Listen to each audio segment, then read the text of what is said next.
Jurassic Island, premier parc dédié aux dinosaures de toute la Caraïbe. Parcourez le parc à la rencontre de dinosaures animés à taille réelle. Au programme, plongez dans l'ère du Jurassique en réalité virtuelle avec la toute nouvelle attraction Jurassic VR. Infos et adresse sur le site www.jurassic-island.com. Venez vous fondre le temps d'un instant dans un autre monde. Martinique Actualité. Les passionnés d'astronomie et les curieux ont pu observer cette nuit une éclipse de lune entre 1h10 et 4h48. La prochaine éclipse de lune pourra être vue en Martinique le 3 mars 2026, mais elle sera incomplète. Une éclipse de soleil apparaîtra dans le ciel le 29 mars prochain. Elle ne sera visible que durant quelques minutes. En Guyane, d'anciens policiers aux frontières de l'aéroport de Cayenne, impliqués dans un vaste trafic de cocaïne vers l'Hexagone, ont été condamnés à des peines allant jusqu'à 8 ans de prison ferme jeudi par le tribunal correctionnel de Créteil. Des peines qui s'accompagnent d'amendes d'un montant maximum de 80 000 € ainsi que d'interdiction temporaire de séjour dans les aéroports et d'interdiction définitive d'exercer un métier dans la fonction publique. Au total, 20 personnes ont été jugées dans ce dossier pendant près de 2 semaines, dont 11 ex-policiers. Après investigation et vérification, aucun dysfonctionnement n'a été relevé sur le réseau d'assainissement public à Schœlcher. Néanmoins, les résultats de la qualité de l'eau communiqués par l'ARS et l'Agence régionale de santé sur la base de prélèvements effectués le 6 mars dernier indiquent une eau de mauvaise qualité. L'arrêté du 13 mars interdisant la baignade et les activités nautiques sur les plans d'eau des plages de Madiana et du Lido reste donc en vigueur jusqu'à nouvel ordre. L'IEDOM et l'IEHOM indiquent que dans les départements d'outre-mer, les défaillances d'entreprises sont en hausse de 14,3% en 2024. En France hexagonale, les défaillances ont augmenté de 17,4% sur la même période. Tant en réalité dans l'Hexagone que dans les Outre-mer, le nombre de procédures commence à ralentir. Cependant, les défaillances sont particulièrement nombreuses à La Réunion. En Guadeloupe, elles progressent, bien qu'à un rythme moins soutenu, tandis que la situation s'améliore chez nous en Martinique. Le nombre de procédures recule pour la première fois en 3 ans, moins 6%. La Cour des comptes a donc fait parvenir à la Commission des finances du Sénat un communiqué sur la gestion de l'eau potable et de l'assainissement en Outre-mer. Nous vous en livrons les grandes lignes. Le droit à des services fiables d'assainissement et d'approvisionnement en eau potable est un enjeu vital pour l'ensemble des populations qui se pose avec une acuité particulière dans les Outre-mer.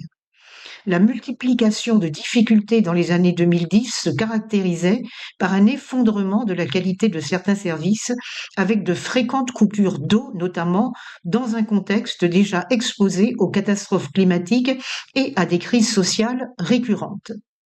Les autorités de l'État ont lancé, à partir de 2016, un plan eau-DOM, le PDOM, destiné à soutenir particulièrement les 5 régions et départements d'outre-mer, Guadeloupe, Guyane, Martinique, Mayotte, La Réunion, ainsi que la collectivité d'outre-mer de Saint-Martin. 8 années après le lancement du PDOM, un engagement renforcé de l'État, grâce à une dynamique intégrant tous les acteurs, paraît indispensable, même si les subventions annuelles de l'État ont triplé depuis 2016, atteignant 45 millions d'euros en 2024. Les progrès ont en effet été limités par divers facteurs. On constate d'abord une trop faible implication des usagers dans le suivi et la gouvernance de ces services essentiels. Par ailleurs, l'exigence de nombreux indicateurs techniques très précis a limité l'efficacité du processus. Les feuilles de route doivent donc être simplifiées. Enfin et surtout, la gouvernance locale est marquée par des conflits et des crises récurrentes. Les collectivités, autrefois soutenues par l'État, ont souffert du manque de compétences techniques et de financement, entraînant une période de sous-investissement depuis les années 1990. La place de l'État dans la gouvernance des services d'eau et d'assainissement suscite des interrogations. Le maintien d'un soutien fort à l'ingénierie technique des collectivités concernées apparaît pertinent, même si les collectivités locales doivent garantir leur part d'autofinancement et assurer la pérennité des services. Le financement des services ultramarins doit également être adapté au contexte. Les spécificités géophysiques, climatiques et urbanistiques génèrent des charges considérables dans les Outre-mer et les coûts pèsent davantage sur des ménages déjà fragiles. Enfin, il convient aussi de renforcer le contrôle des entités délégataires de services publics. La Martinique est actuellement présente au Salon mondial du tourisme et au Salon Destination Nature à Paris, où elle espère conquérir de nouveaux marchés et convaincre de nouveaux touristes de venir chez nous. Les deux salons se déroulent depuis ce jeudi 13 mars jusqu'à dimanche 16 mars, porte de Versailles. À la suite de la démission de David Zobda au sein du conseil exécutif de la collectivité territoriale de Martinique, c'est Fernand Audenat qui a été élu pour occuper le fauteuil laissé vacant.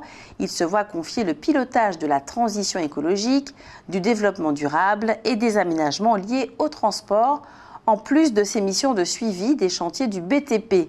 Quant à l'établissement public Martinique Transport, son président sera prochainement désigné par Serge Letchimy. Surnommé le zombie, il est le principal suspect dans l'homicide par arme blanche ayant coûté la vie à un Lamantinois de 25 ans le 8 mars dernier, aux environs de 23 heures à la rue des Barrières. Il a été mis en examen pour meurtre et présenté mercredi matin au tribunal judiciaire de Fort-de-France. 74 candidats se sont présentés à la première session 2025 du concours de gardien de la paix en Martinique. Les épreuves écrites ont débuté ce mardi 11 mars au Palais des Congrès de Madiana à Schellcher avant l'oral et les épreuves sportives. L'administration salue la détermination et la persévérance des postulants. O-News Radio sur outremernews.fr.